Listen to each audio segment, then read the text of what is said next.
Okay, looks like we've got everything we need right on that slide. We are here reading Anton Chekhov's book, which is called Five Great Stories. And those great stories are published by Dover. It's the thrift editions, but those were often used at the universities to study some, literature. And this is likely where I got it for my English 2 class studying literature. It's March 12th, day 323. Let's keep reading. We are on day 2, so you need to see class day 322 reading room to see the first half of our story today, the second of Anton Chekhov's short stories, The House with the Mezzanine. We are starting on chapter 4 today.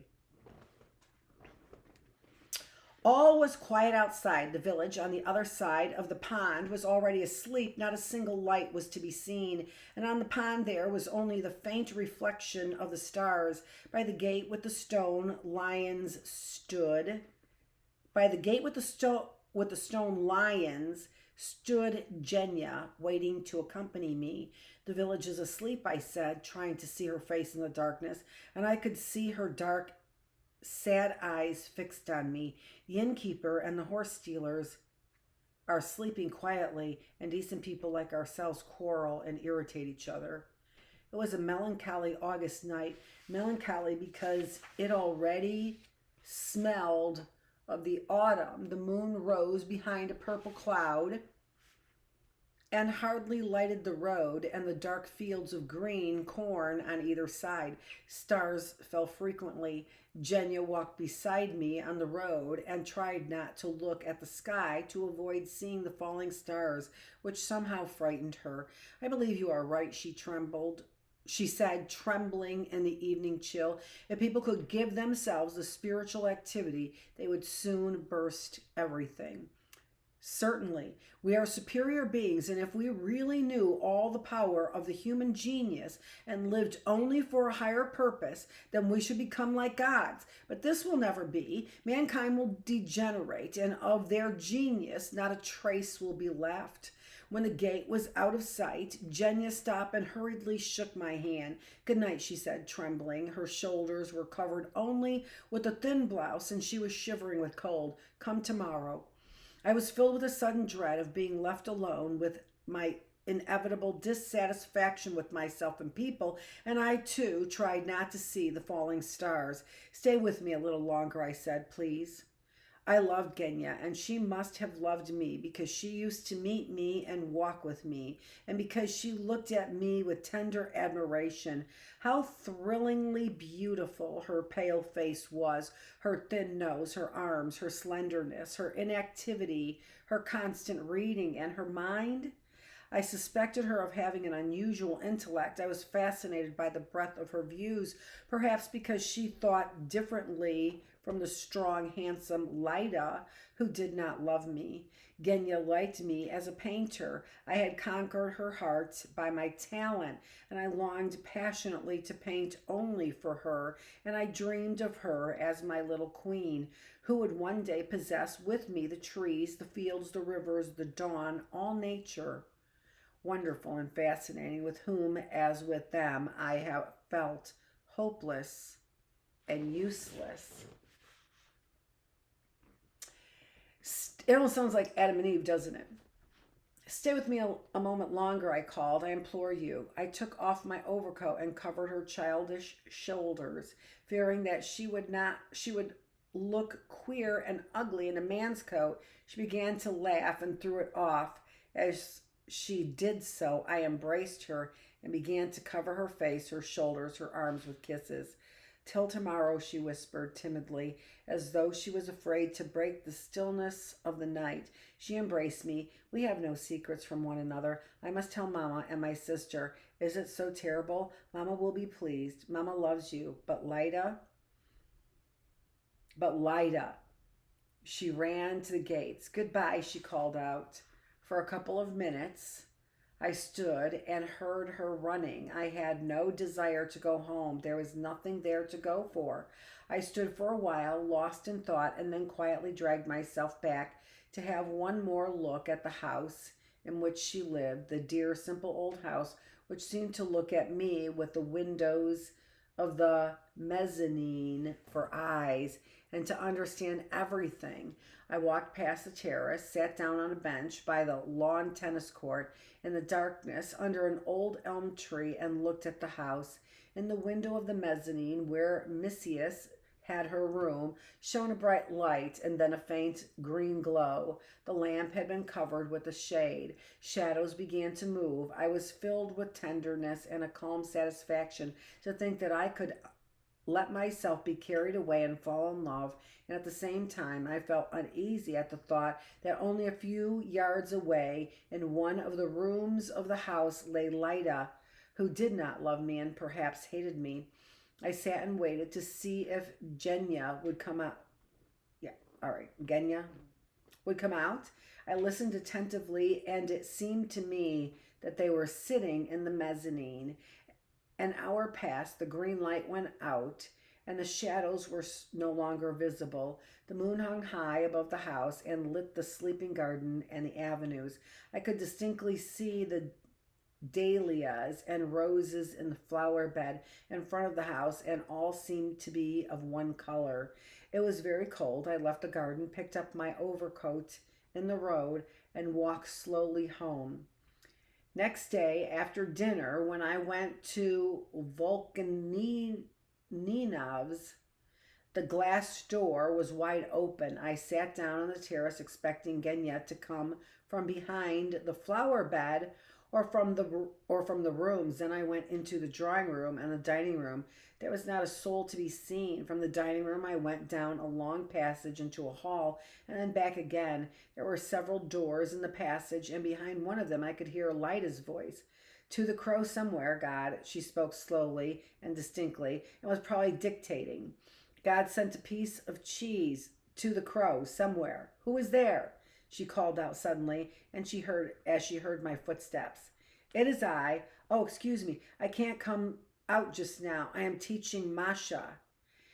Is Ekaterina Pavlovna in the garden? No, she and my sister left today for my aunts in Penza, and the winter they are probably going abroad. She added after a short silence. To the crow somewhere, God sent a piece of cheese. Have you got that? I went out into the hall and without a thought in my head stood and looked out at the pond and the village, and still I heard, a piece of cheese. To the crow somewhere, God sent a piece of cheese. And I left the house by the way I had come the first time, only reversing the order from the yard into the garden, past the house, then along the lime walk. Here a boy overtook me and handed me a note. I have told my sister everything, and she insists on my parting from you. I read. I could not hurt her by disobeying God. God will give you happiness if you know how bitterly Mama and I have cried. Then through the fir avenue and the rotten fence, over the fields where the corn was ripening and the quails screamed, cows and shackled horses now were browsing. Here and there on the hills the winter corn was already showing green. A sober workday mood possessed me, and I was ashamed of all I had said to the Volkaninovs, and once more it became tedious to go on living. I went home, packed my things, and left that evening for Petersburg. I never saw the Volkaninovs again. Lately, on my way to the Crimea, I met Bookless at a station. As of old, he was in a Padyokov, wearing an embroidered shirt, and when I asked after his health, he replied, "Quite well, thanks be to God." He began to talk. He had sold his estate and bought another, smaller one in the name of Lubov Ivanovna. He told me a little about Volkaninovs. Lida, he said, still lived at Shulkakov and taught the children in the school. Little by little, she succeeded in gathering round herself a circle of sympathetic people who formed a strong party, and at last Zemstvo election, they drove out Balgun, who up till then had had the whole district in his hands. Evgenia Belavkarov said that she did not live at home and he did not know where she was. I have already begun to forget about the house with the mezzanine, and only now and then, when I am working or reading, suddenly, without rhyme or reason, I remember the green light in the window and the sound of my own footsteps as I walked through the fields that night, and when I was in love, rubbing my hands to keep them warm. And even more rarely, when I am sad and lonely, I begin already to recollect, and it seems to me that I, too, am being remembered and waited for. And that we shall meet. Milieus, where are you?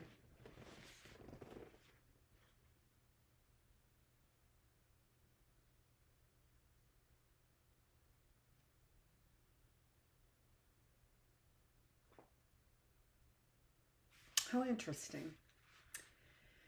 Story number 3, The Peasants, Chapter 1. It's called Blows. Nikolai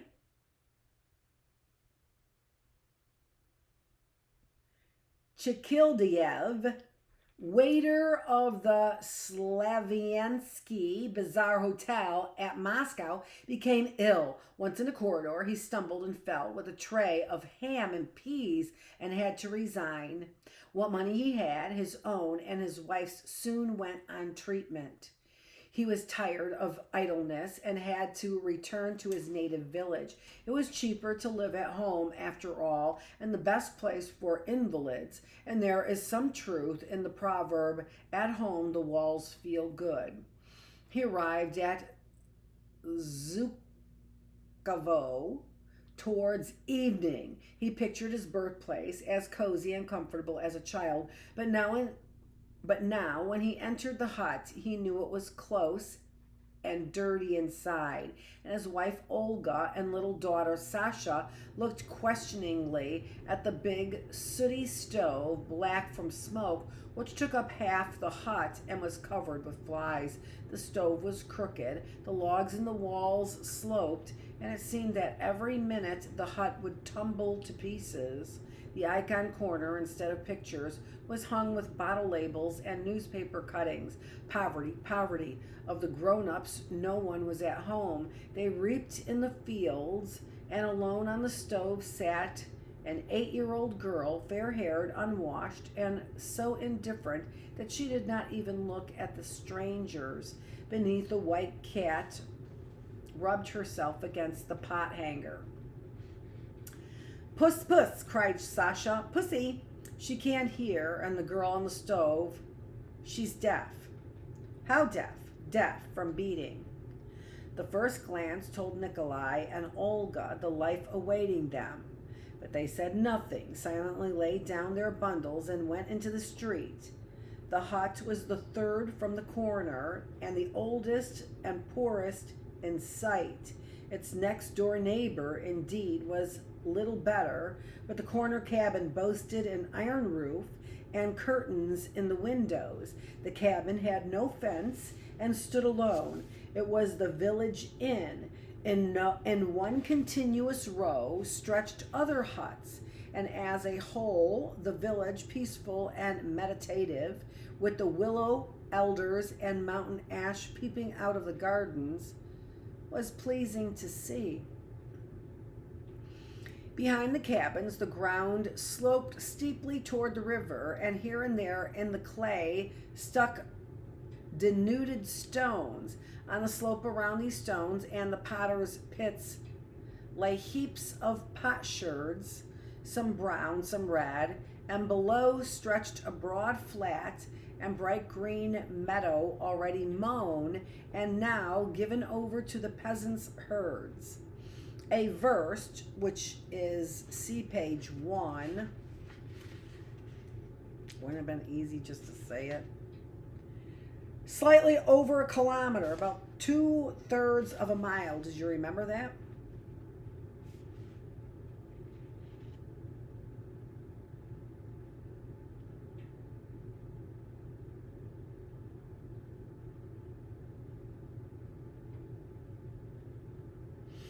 A verst from the village ran the winding river with its pretty tuft banks, and beyond the river another field, a herd, long strings of white geese, then, as on the village side, a steep accent. On the crest of the hill rose another village with a 5-cupola church, and a little beyond it, the local noble's house.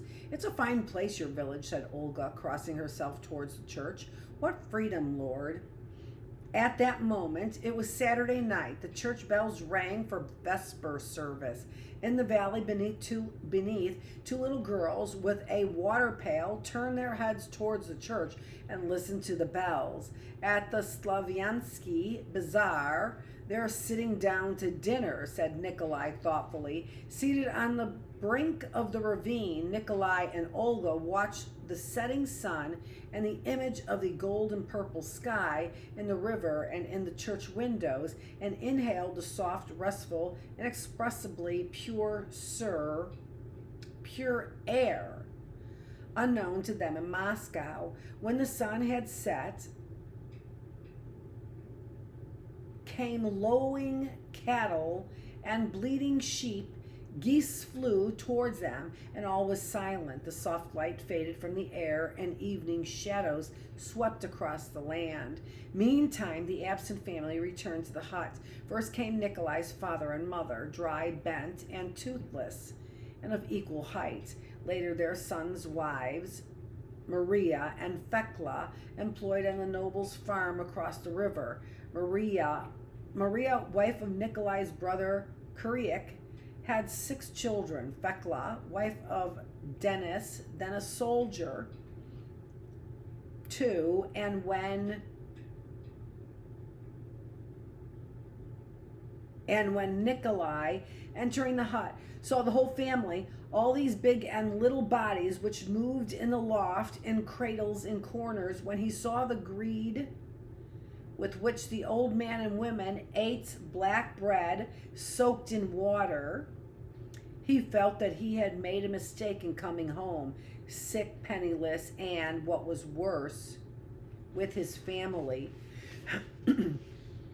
And where is brother Kuryak? He asked, greeting his parents.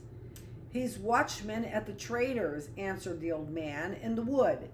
He's a good lad, but drinks heavily. He's no prophet, said the old woman in a lachrymose voice. Our men are not much use. They bring nothing home with them and only take things.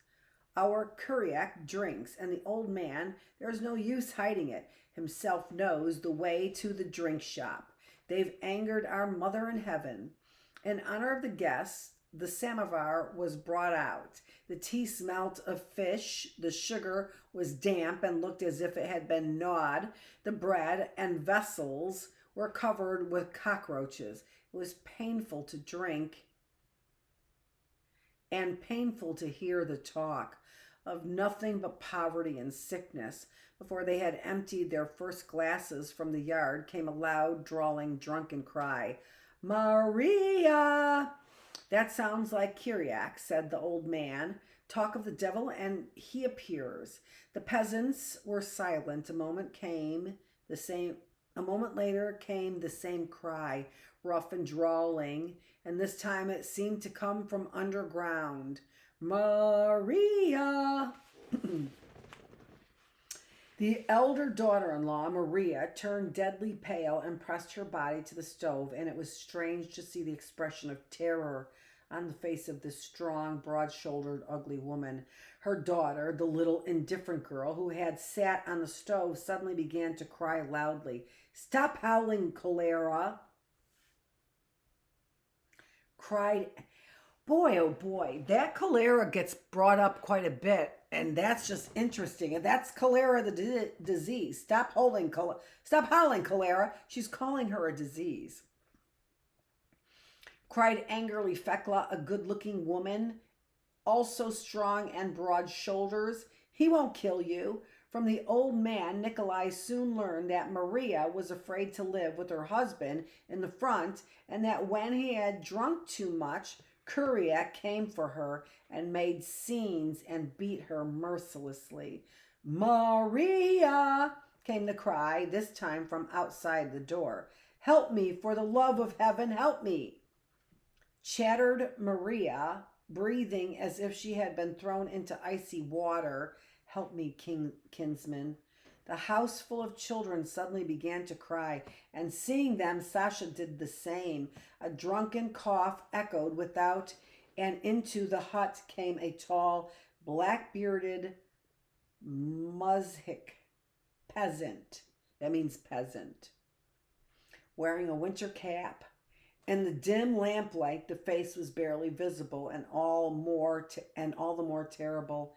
It was Kuriak. He went straight for his wife, flourished his arm, and struck her with his clenched fist in the face. Maria did not utter a sound. The blow seemed to have stunned her, but she seemed to dwindle, a stream of blood flowing out of her nose. "That's a shame, muttered the old man, climbing on the stove. "And before our visitors, it's a sin."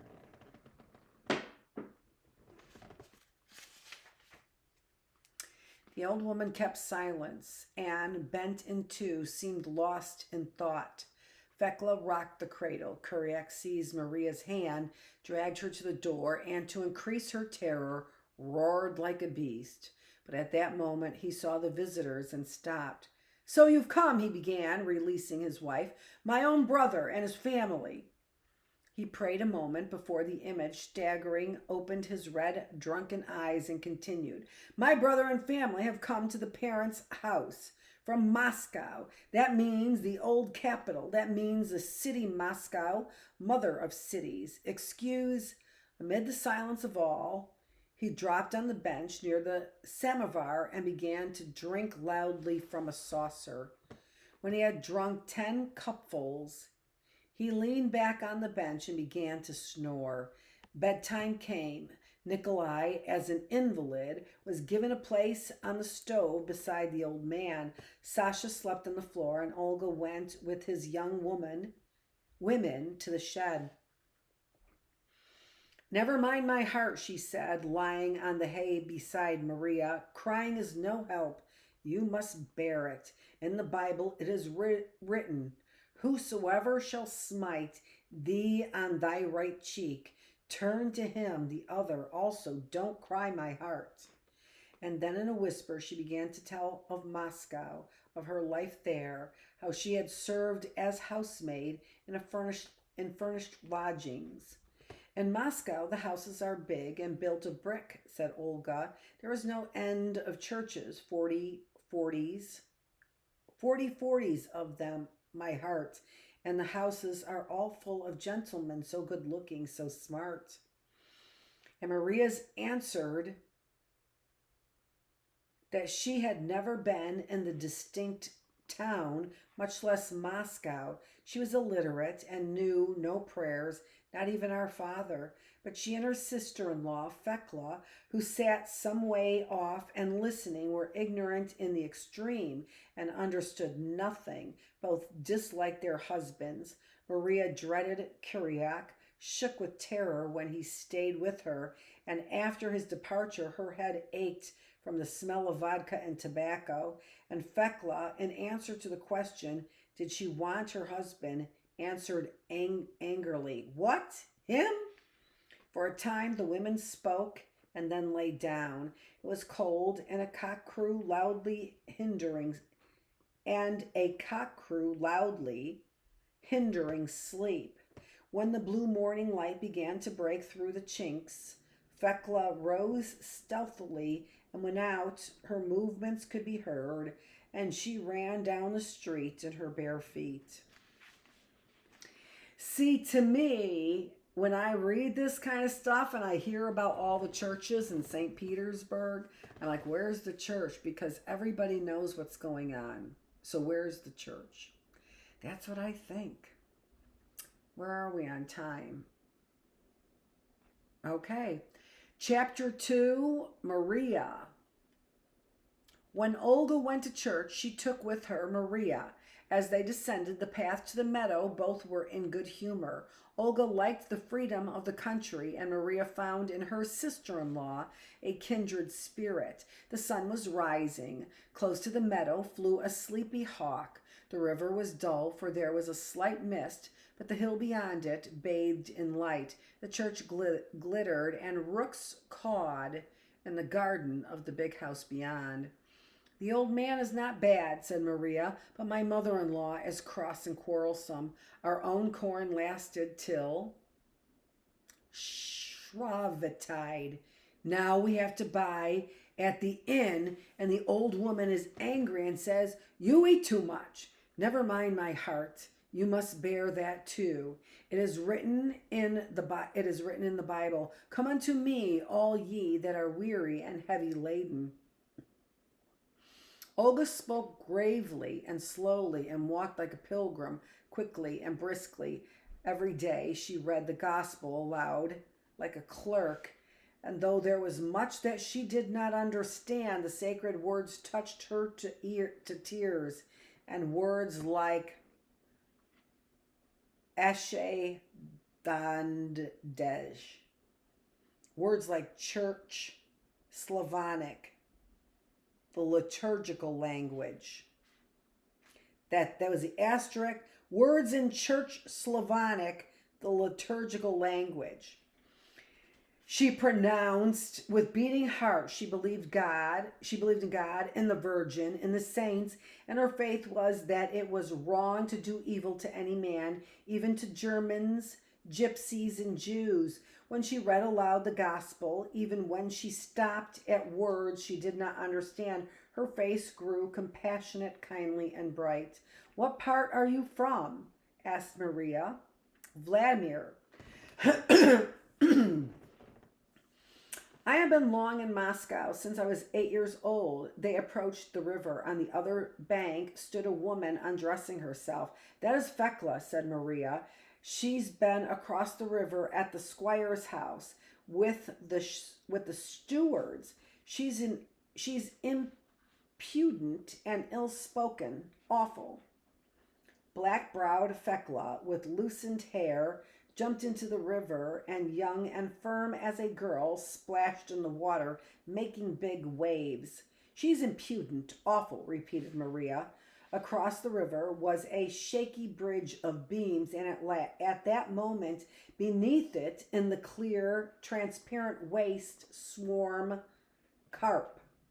On the green bushes, imaged in the water, glistened dew. It was warm and pleasant. What a wonderful morning, and indeed how splendid would be life in this world were it not for poverty, hideous, hopeless poverty from which there is no escape. But look back to the village, and memory awakens all the events of yesterday, and the intoxication of joy vanishes in a wink. The women reached the church. Maria stopped near the door, afraid to go inside. She feared, too, to sit down, though the service would not begin till 9 o'clock, and stood all the time. As the gospel was being read, the worshippers suddenly moved and made way for the squire's family. In came 2 girls in white dresses with wide brimmed hats, and behind them a stout, rosy boy dressed as a sailor.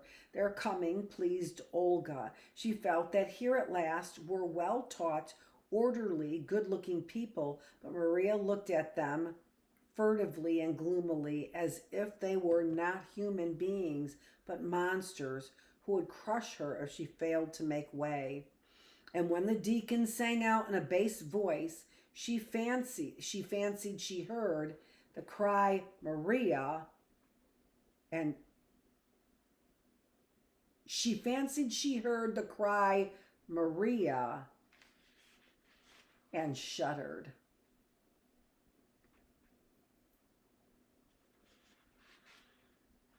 Did I tell you the story is called The Peasants?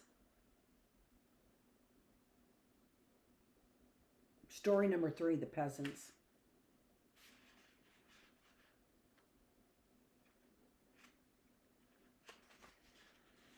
What would the church do without the peasants? Chapter 3 is called Songs.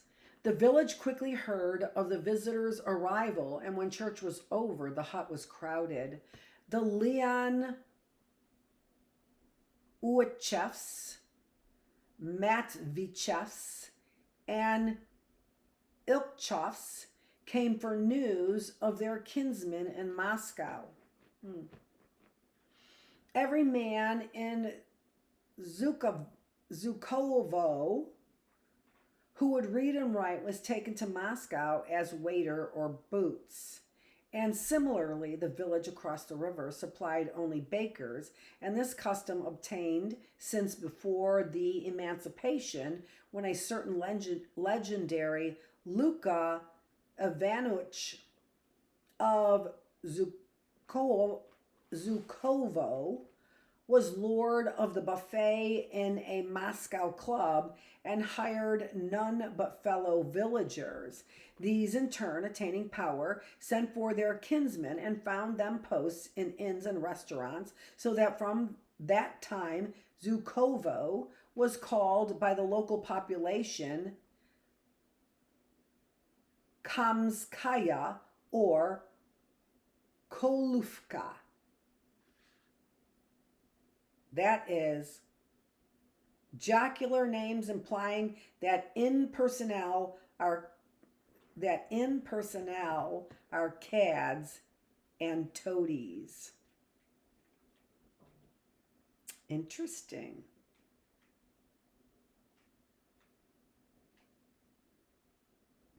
Nikolai was taken to Moscow at the age of 11 and given a post by Ivan Makarovich, one of the Matvichevs, then porter at the Hermitage Gardens. And now, turning to the Matvichevs, Nikolai said gravely, Ivan Maruchitz was my benefactor. It is my duty to pray God for him day and night, for it was through him I became a good man. Betuishka, mine, and that means little father. Okay? Little father mine, said tearfully a tall old woman, Ivan Makarovich's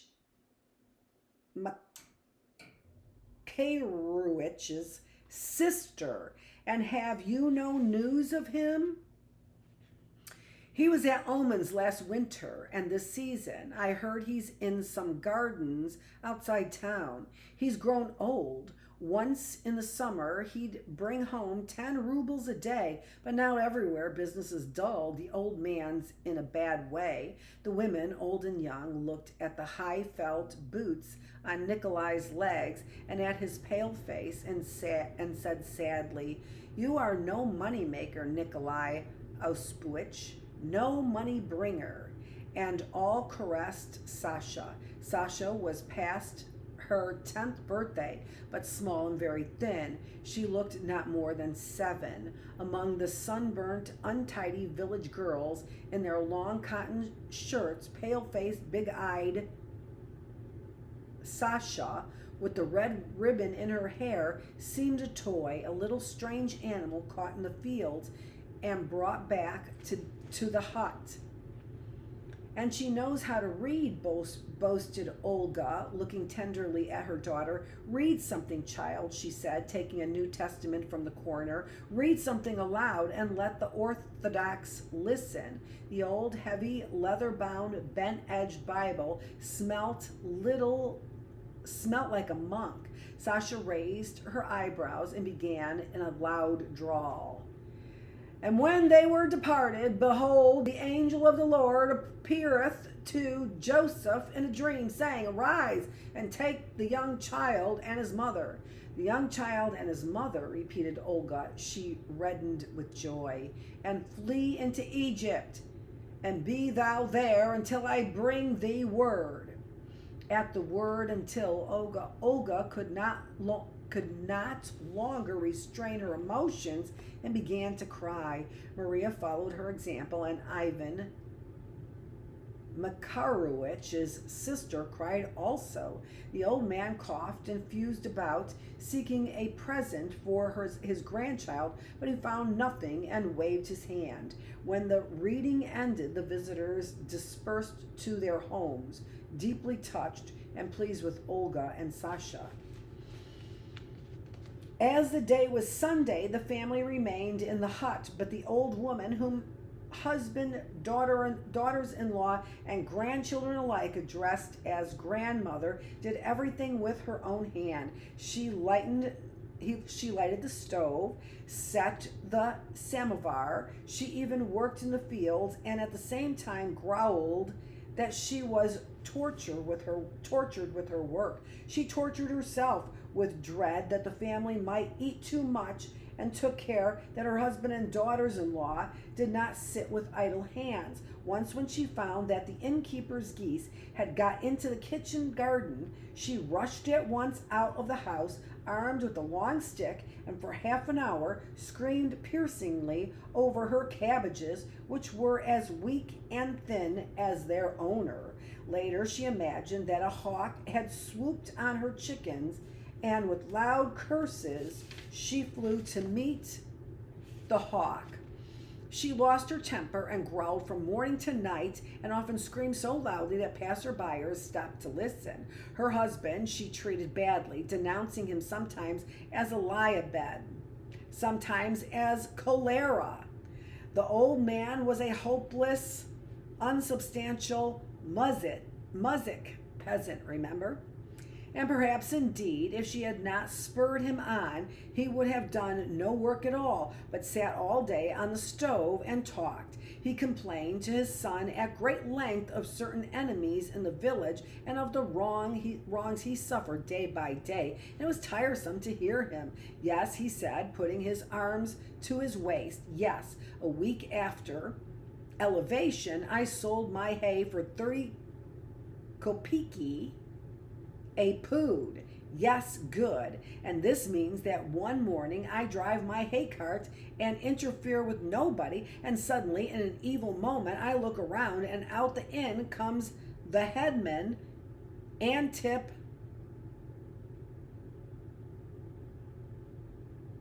Chekhov. Where are you driving, old so-and-so? And bangs me in the ear. Kyriak's head ached badly from drink, and he was ashamed before his brother. It's drink that does it. Ach, my Lord God, he stammered, shaking his big head. You, brother, and you, sister, forgive me. For the love of Christ, I feel bad myself. To celebrate Sunday, they bought herring at the inn and made soup of the heads. At midday, all sat down to tea and drank until they sweated, and it seemed swelled up. And when they had drunk the tea, they set to on the soup, all eating from the same bowl. The old woman hid away the herrings. At night, a potter baked his pots in the ravine. In the meadow below, the village girls sang a chorus, and someone played a concertina. Beyond the river also glowed a potter's oven, and village girls sang, and from afar the music sounded soft and harmonious. The muzhiks gathered in the inn. They sang tipsily, each a different song, and the language they used made Olga shudder and exclaim, "Ah, Batushki." She was astonished by the incessant blasphemy and by the fact that the older men, whose time had nearly come, blasphemed worst of all. And the children and the girls listened to this language and seemed in no way uncomfortable. It was plain they were used to it and had heard it from the cradle. Midnight came. The potter's fire on both river banks went out, but on the meadow below in the inn the merrymaking continued. The old man, Kurak, both drunk, holding hands, and rolling against one another, came to the shed where Olga lay with Maria. "Leave her alone," reasoned the old man. "Leave her. She's not a bad sort. It's a sin." "Maria," roared Kurak, "stop. It's sinful. She's not a bad sort." The two men stood a moment by the shed and went away. "I love wildflowers," sang the old man in a high, piercing tenor. "I love to put them in the fields." After this, he spat, blasphemed, and went into the hut. Chapter 4 is called Dreams.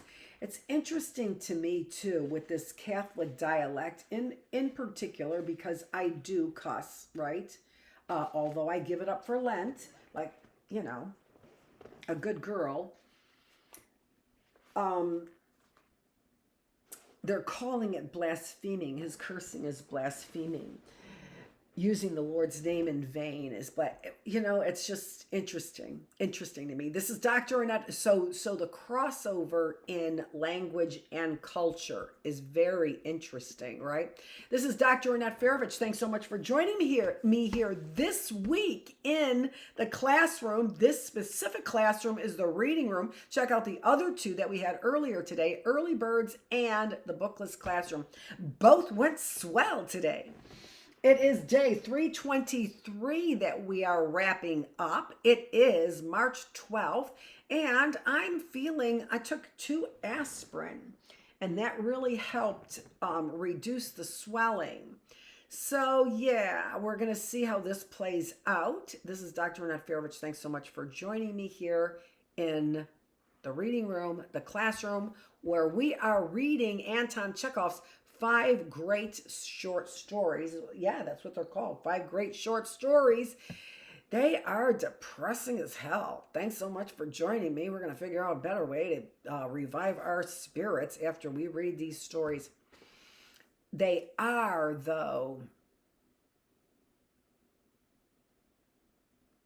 if you read that blurb, they are the stories of Jewish peasants. Again, that just theme of hopelessness, which I told you a long time ago and found out a long time ago. After I just started going to OCC, like I was about 27 years old, where I was like, so do you believe in the Savior, that he's going to come? Do you believe in these, a higher power? And the answer is basically no. So so that's why you pray for your enemies, right there. That's why you pray for your enemies. The hopelessness that's there. That Kurev, or whatever his name is, that hopelessness that is there. And then no repentance and no shame. Thanks so much for joining me here in the reading room, where we are just like reading about hopelessness, a perspective from Anton Chekhov. Thanks.